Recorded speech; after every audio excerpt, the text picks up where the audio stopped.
Break up, break up, break up. Pick up lines. Be, nanaginip ako eh. Darating na daw si Lord. Oh, tapos? Siya muna yung priority ko.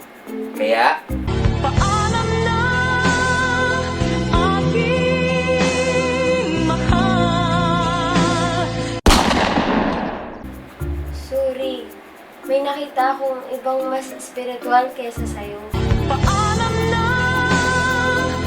aking be, parang tinatawag ako ni Lord sa ministry.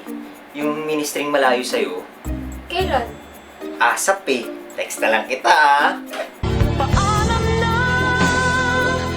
aking mahal.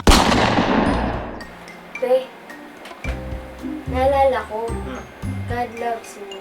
At may maganda siyang plano para sa buhay ko. Tapos,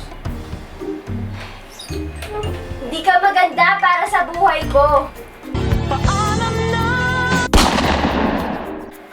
Ano? Break na! Break na! Anong gusto mo? Ano? sasabihan ka na naman ni Baron! Pastor! Pastor! Hey guys! Kamusta kayo dyan? Kasama ko ngayon yung kapatid ko, si Michelle. Bati mo naman sila. Shalom!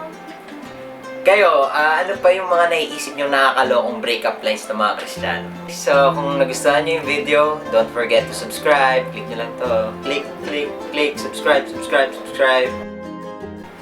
Hello, admin. Pwede ba akong mag-vlog? Pwede? Pwede? Sige ah. Hi guys, subscribe kayo sa YouTube channel ko. Joe M. Cruz.